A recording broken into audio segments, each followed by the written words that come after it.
My beloved brothers and sisters, how grateful I am to be with you this morning. I seek an interest in your faith and prayers as I respond to the privilege to address you. Throughout the ages, men and women have sought for knowledge and understanding concerning this mortal existence and their place and purpose in it, as well as for the way to peace and happiness. Such a search is taken by each of us. This knowledge and understanding are available to all mankind. They are contained in truths which are eternal.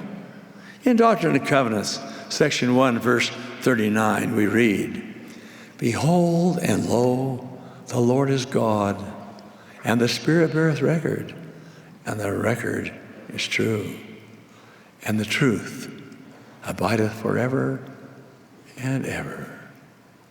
The poet wrote, "Though the heavens depart, and the earth's fountains burst, truth, the sum of existence, will weather the worst, unchanged evermore." Some would ask, where is such truth to be found? And how are we to recognize it? In a revelation given through the prophet Joseph Smith at Kirtland, Ohio, in May of 1833, the Lord declared, "Truth is knowledge of things as they are, and as they were, and as they are to come. The Spirit of truth is of God, and no man receiveth the fullness unless he keepeth his commandments." He that keepeth God's commandments and receiveth truth and light, until he is glorified in truth and knoweth all things. What a glorious promise. He that keepeth God's commandments receiveth truth and light, until he's glorified in truth and knoweth all things. There's no need for you or for me in this enlightened age, when the fullness of the gospel has been restored, to sail uncharted seas or to travel unmarked roads in search of truth. A loving Heavenly Father has plotted our course and provided an unfailing guide, even obedience. A knowledge of truth and the answers to our greatest questions come to us as we are obedient to the commandments of God. We learn obedience throughout our lives, beginning when we are very young. Those responsible for our care set forth guidelines and rules to ensure our safety. Life would be simpler for all of us if we would obey such rules completely.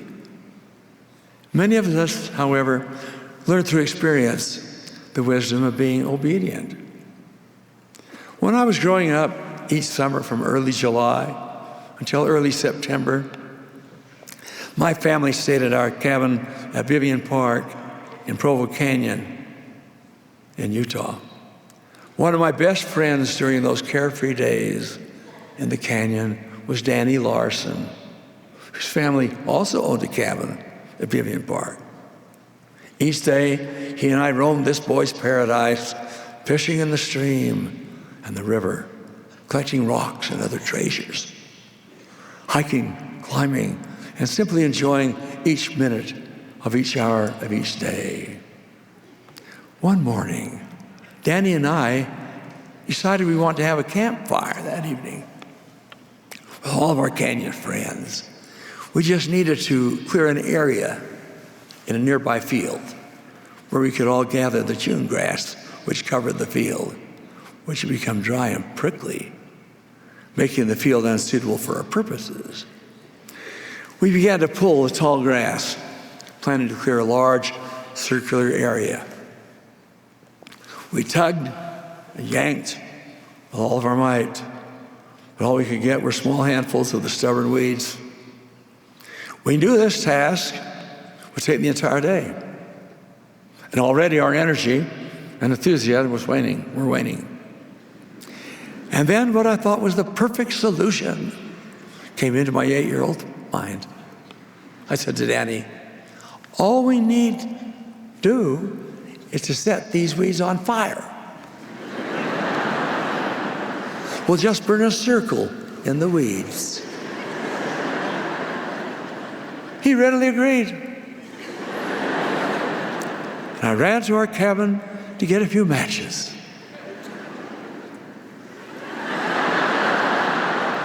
Lest any of you think that at the tender age of 8, we were permitted to use matches, I want to make it clear, both Danny and I were forbidden to use them.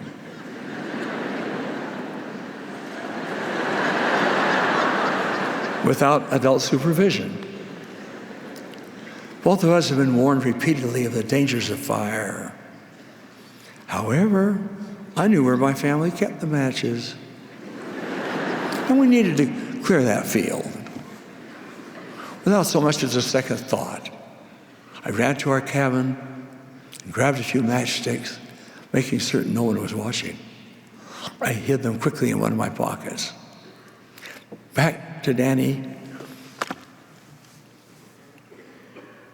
I ran, excited that in my pocket I had the solution to our problem.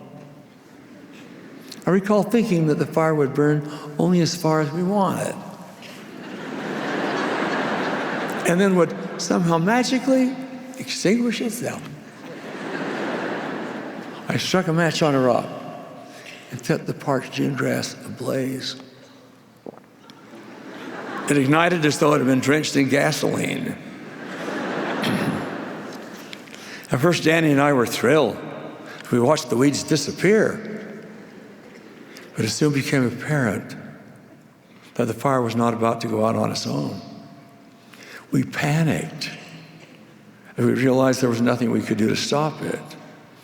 The menacing flames began to follow the wild grass of the mountainside, endangering the pine trees and everything else in their path. Finally, we had no option but to run for help.